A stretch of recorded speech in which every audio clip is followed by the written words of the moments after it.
Hi, good day. My name is Ramabalay Manasan from Notre Dame of College, Tacorong. So now I'm going to perform to you about assessment and vascular system. There's no equipment needed. Procedure number 1. Assist the client physical and physiological aspect before and during examination. Rationally allows healthcare provider to gather complete data about client's health status. Good afternoon, sir. Kamusta kayo, sir? Okay lang. Thank you po. 2. Review the body series to be examined. Rationally help examiner healthcare provider identify which part of the body is to be examined systematically. Excuse me, sir. 3. Make a physical and environmental preparation before examination. Rationally proper preparation of environment, client, and equipment ensures smooth physical examination with few interruptions. 4. Gather and take health history of the client. Inquire for any health disease. Rationally to have a comparison with previous illnesses and present health condition. So, sir, may sakit po ba kayo sa puso, sir? Wala po. Diabetes po? Wala po. Inuubo po? Wala po. Thank you, sir. 5. Conduct a physical assessment of peripheral vascular system using skills in assessment, IPPA, inspection, percussion, palpation, and oscillation. Rationally to assist determine and identify abnormal findings in the cardiovascular system. 6. Palpate the peripheral pulses of both sides of the client's body individually. Normal findings, symmetric pulse volumes, and pulsation. Abnormal findings, asymmetric volumes which indicate impaired circulation. Absence of pulsation which indicate anterior forms of oscillation, decrease, weak, thready, and pulsation. Excuse me, sir. Kabila po.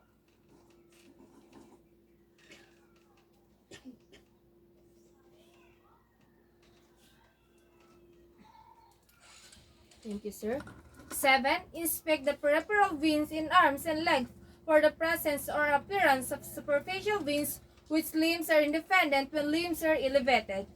Normal findings, independent position, presence of distillation, and nobular bulges at calves. When limbs are elevated, veins collapse. Veins may appear tortuous or distended in older people. Sir? Kabila po.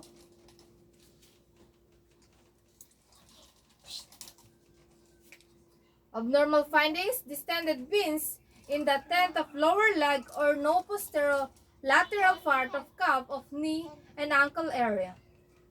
8. Inspect the calves and rednesses and swelling veins site.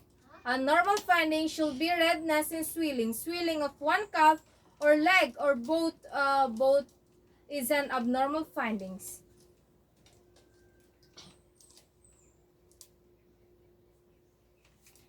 9. Palpate the calves of humerus or tendons with muscle, the presence of edema over the dorsum of the foot and areas to be localized warm. Normal findings are no edema and that calves are firm. If warm is noted and positive edema is one of both legs, it is an abnormal findings. Excuse me, sir.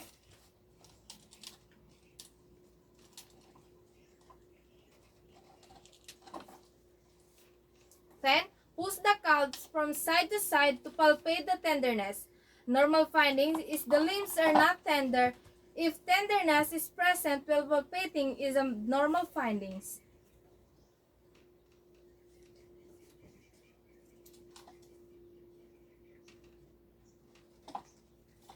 11. Freely dorsiflex the legs, foot while supporting the entire leg in expression. Human's test or have the person stand or walk. If the pain is not noted or dorsiflexion, it is an normal findings. Abnormal findings, pain is calf muscle in partial dorsiflexion of the foot. Excuse me, sir. Kabila po. Sir, maaari po ba kayong tumayo? Tumayo po. Tayo po. Masakit po ba, sir? Hindi. Okay, thank you po. Upo na po kayo, sir. 12. Inspect the skin of hands and feet for color, temperature, edema, and the skin changes. Normal findings, skin should be color pink. Abnormal findings, cyanotic, venous insufficiency, color of increase with limb elevation dependent rubber or dusky red color when the leaves is lowered, arterial insufficiency, brown pigmentation around the ankle, arterial or chronic venous insufficiency.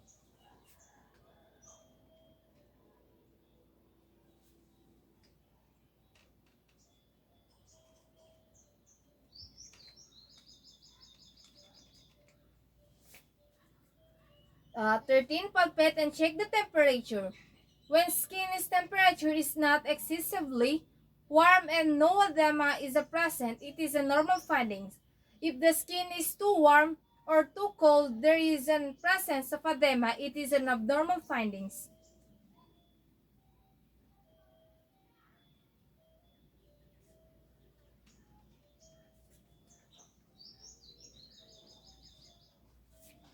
14. Palpate and assess the adequacy of the arterial flow.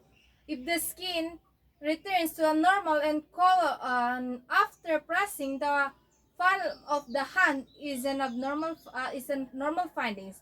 Delay return of the color of the skin indicates abnormal findings.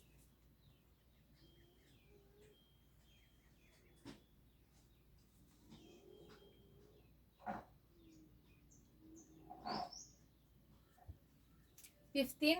Press and at least one else each hand and foot sufficiently to cause balancing out of 5 seconds. Release presence of observe how quickly normal colors return.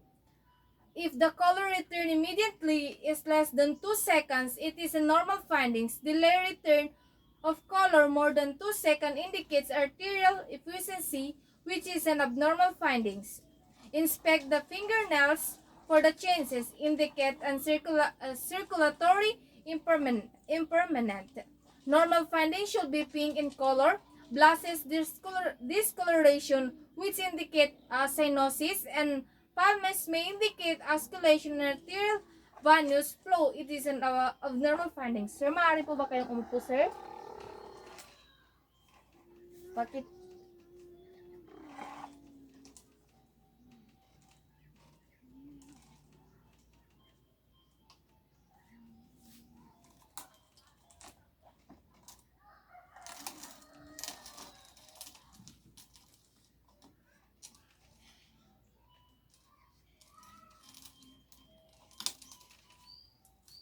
17. Make findings of health assessment and physical examination and that of the client. This is an important data to convey a physician and to aid the diagnosis of the patient. 18. Record, document, and report any pertinent findings found during assessment of an appropriate personnel. Rationally to provide accurate data in the care of the client.